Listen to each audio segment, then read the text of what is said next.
What do you do when the space that you love doesn't love you back? You show up, you do everything right, and you're still told, nah, we don't want you here. Today we are talking about Westside Gunn and how one of hip-hop's most creative minds got shut out by WWE. In turn, what that says about belonging and what it teaches us about knowing when it's time to build our own spaces. Because everything is wrestling. If you're new here, my name is Armand Wake Up. I'm a hip-hop artist, I'm a coach, and I help people find rhythm, restoration, and direction through music and reflection. See how that rhymed, right? So without further ado, let's get into it. Westside Gunn, I would call him an architect of culture. He serves as this bridge between luxury and the underground. His imprint, Griselda, gave hip-hop some much-needed grit. And part of that presentation was a very intentional and aggressive connection to professional wrestling. It's clear that this was not done for clout, as the youths say. This was all for the love of the game. From his album covers to lyrics referencing classic matches and moments, he made wrestling cool again, specifically to hip-hop kids. And this wasn't an individual effort, because I have to shout out Wale as well. But many of Wes fans either hadn't watched wrestling since they were kids, or for longtime fans such as myself, he arrived at a time where WWE's creative input was at an all-time low. Let's just be honest, the product was very mediocre for a long time. And he provided a much-needed spark and burst of energy into the space. Now, the issue between Westside Gunn and WWE, it started back in 2019 when he released the project called Fourth Rope. Featured many audio clips of classic promos, interviews, segments from classic WWE television. And shortly thereafter, WWE sent him a cease and desist and forced him to remove any audio that referenced WWE. Now, most people who would have had that experience, they would have walked away. But I feel like Wes took this opportunity to double down. He continued to buy front row seats at pay-per-views. He went viral last year, having a conversation with Peter Rosenberg and Smoke DZA,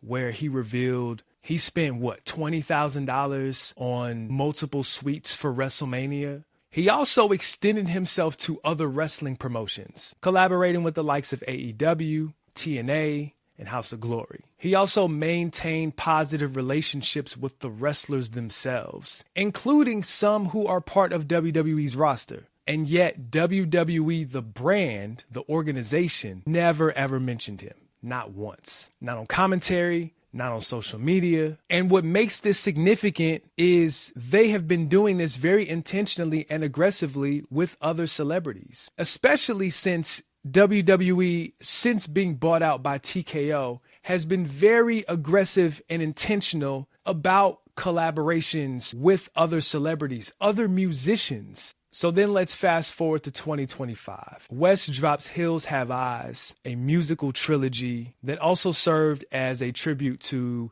the $1 Million Man Ted DiBiase and Virgil, as they are referenced in the album covers. Wes even bought ad space in Times Square. Someone took a picture and the $1 Million Man himself reposted it on social media showing his approval. So what was WWE's response? Another cease and desist. And this is followed by Westside Gunn revealing that he was recently kicked out of a Monday Night Raw that was held in his hometown of Buffalo. Paid for front row seats as he always does. Mark Brenner kicked me out of Monday Night Raw, my $5,000 seat. For no reason. And so if you look at all that evidence, there is nothing that suggests that Wes has done anything to negatively impact the show itself that he was removed from, or any relationships between himself and the wrestlers and other companies. I met Westside Gunn when WWE hosted Extreme Rules in Columbus, Ohio back in 2021.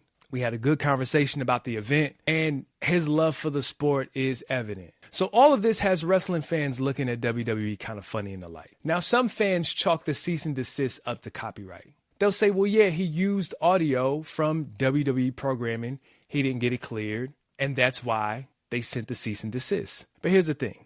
That's not really the point.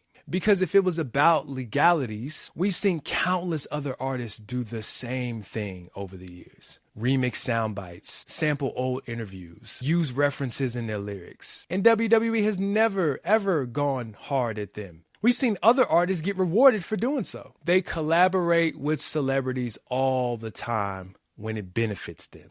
I think what makes this different is context. Because I wouldn't say that Wes was exploiting WWE content. Like, if anything, he was celebrating it. It reintroduced a generation of hip-hop fans to wrestling in a way that felt fresh and creative. It was a bridge between two cultures that shared a lot of the same DNA: performance, storytelling, larger-than-life personas. Some would say that WWE saw a risk more than a bridge. They saw someone moving culture, and it was outside of their control. Truth be told, this feels like gatekeeping.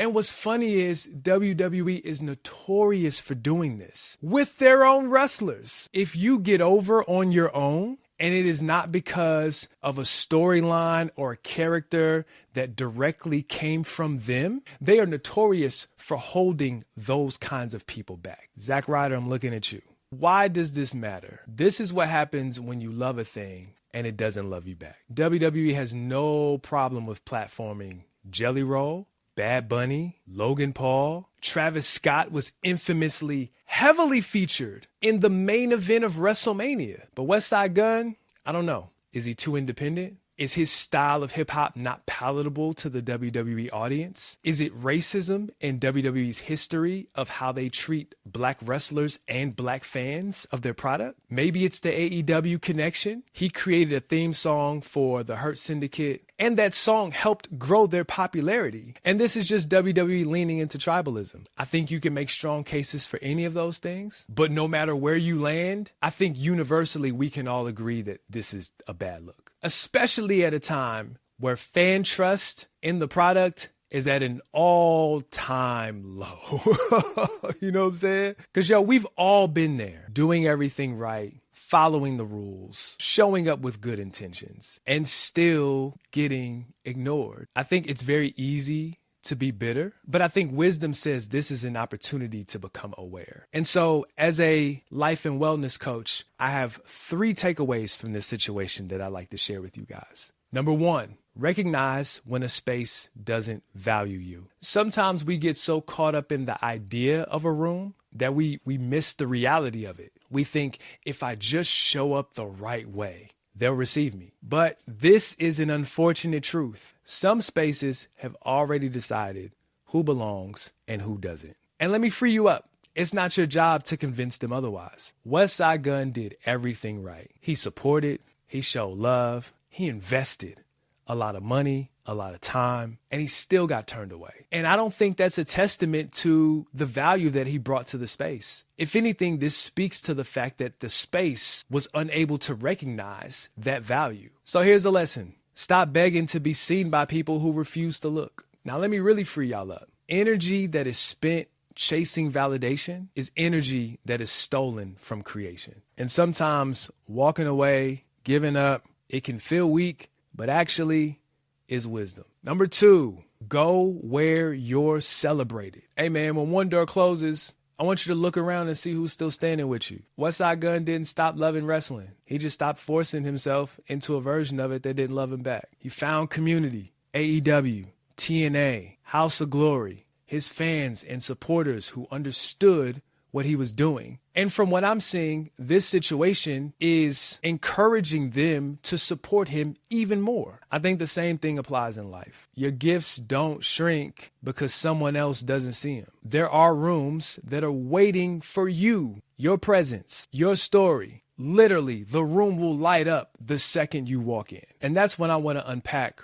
on the next episode of Wake Up Tonight. How to identify with the rooms that align with your growth and separating that from your ego. If you're new here, Wake Up Tonight is my monthly live late night talk show where I take real life moments like this, music, culture, fashion, wrestling, and connect them to personal growth, reflection, and purpose. It's part of my Kairos community on Patreon where we all go deeper together. Inside that space, we get away from all the noise, and I make space for group sessions, coaching conversations, and honest dialogue about what it means to grow and not lose yourself. So if this is resonating with you, come be part of the conversation. Join the Kairos community, pull up to Wake Up Tonight, and let's unpack this in real time. And with that said, this is my third takeaway.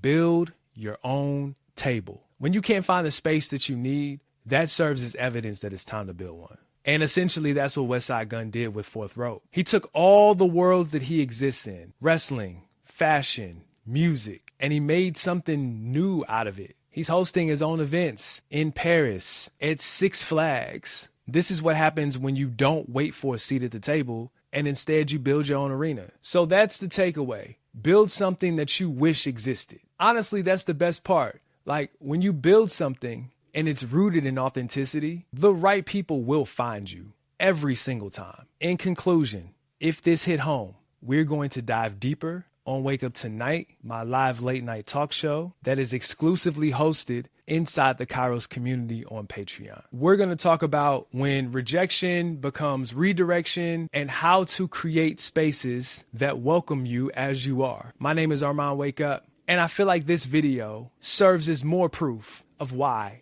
everything is wrestling.